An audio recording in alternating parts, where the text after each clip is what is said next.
Hello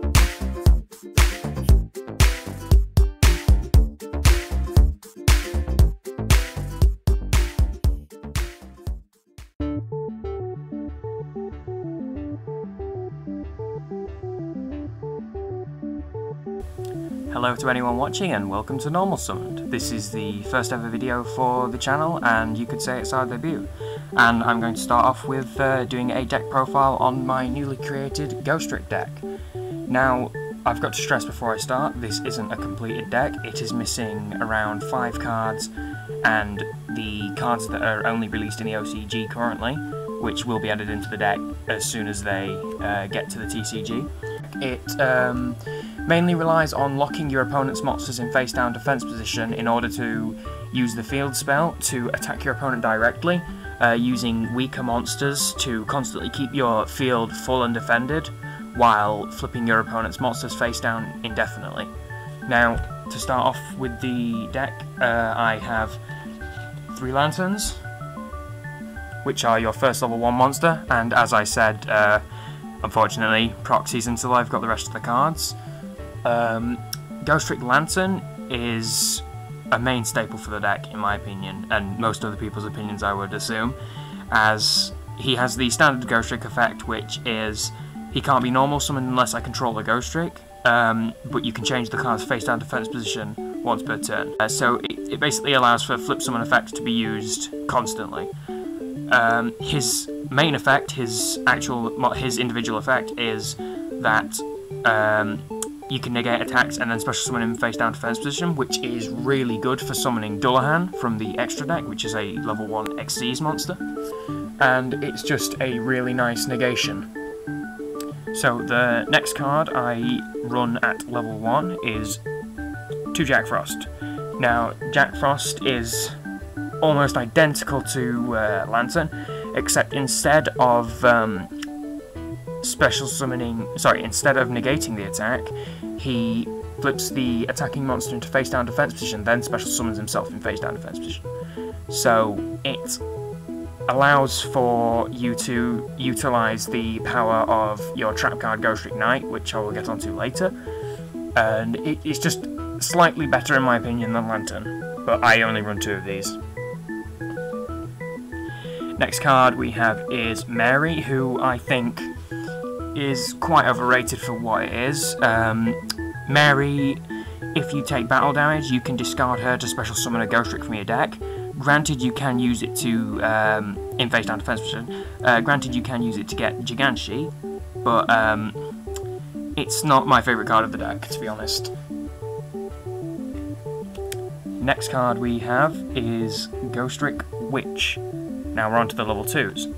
So, Ghostrick Witch, same as the regular Ghostrick effects, except this card, its main effect is that once per turn you can flip a monster into face-down defense position. Now, similar to Jack Frost, this is intended to be used with Ghostrick Knight, which I will get onto later. And it's just really nice for locking your opponent down and summoning Succubus. Now, the next card at level 2 is my favourite of the deck, Yukiona. Now, I use Yukiona as mostly a suicide card, because when she is destroyed by battle and sent to the graveyard, you can change the monster that destroyed her to face-down defense position, which is really good, but also the monster cannot change its battle position, so it is locked indefinitely, which is the main strategy for the way I run this deck, so it's really useful. The next level 2, I only run 1 of because I feel her effect isn't that great unless you have a Ghostrick Knight on the field. Granted, you get Ghostrick Knight quite often, but it's not... I don't feel it's that good of a use for this card. So, basically, it flips as many monsters that you can flip face up on your field, your opponent's face down at the end phase, I do believe. Now we're on to the level 3s. First of all, I run 2 Steins. His effect, when he deals battle damage, he can search for a Ghostrick spell or trap in my deck, and add it to my hand. And that I use this to get Mansion and Knight, which are your main 2 spell and traps. He also has the highest attack of any Ghostrick normal monster at 1/6. Next you have Giganshi, similar to Stein, but when she is flipped face up, you can search your deck for a Ghostrick monster with a level equal or less than the amount of Ghostricks you currently have face up on the field. So it's really nice for getting your materials for your XZs.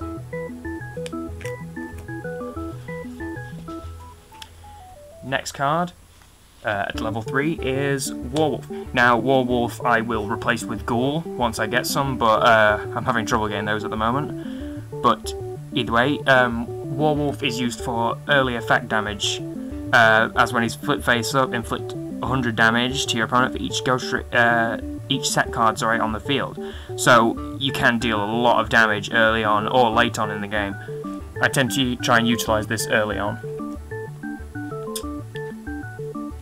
And the last level 3, before we get onto spell and traps, is Mummy. Now, Mummy is really good, in my opinion. He's another one of my favourites of this deck.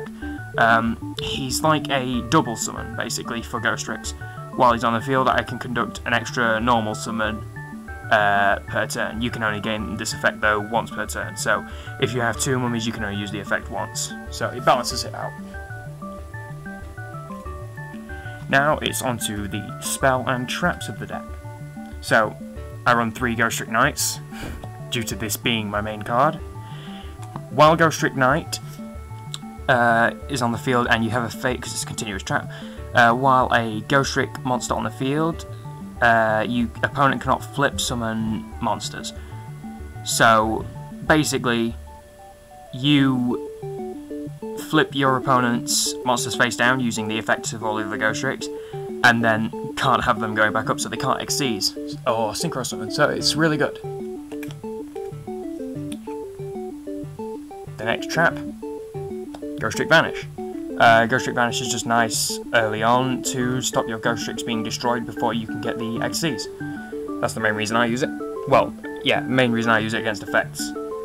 So, next one you have Ghostrick Scare. This is nice for negating attacks, just by flipping your opponent's monsters face down.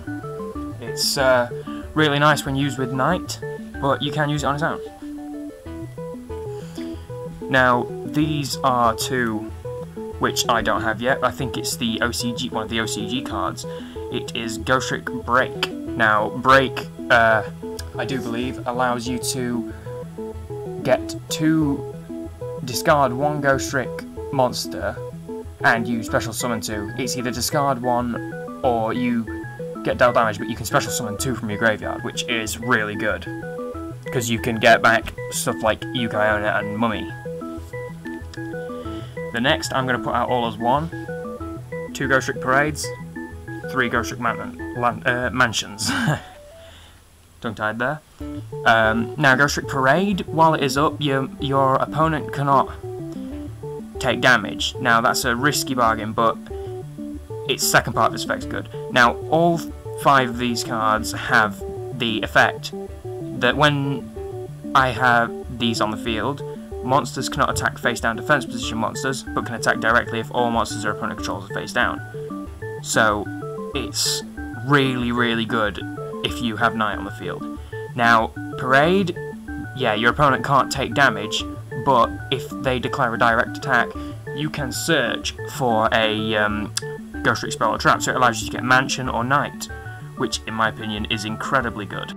Now, Mansion, on the other hand, while it's on the field, as well as the first part of the effect, battle damage and effect damage inflicted by monsters other than Ghostrick monsters is halved. So it's effectively just a damage dampening spell card.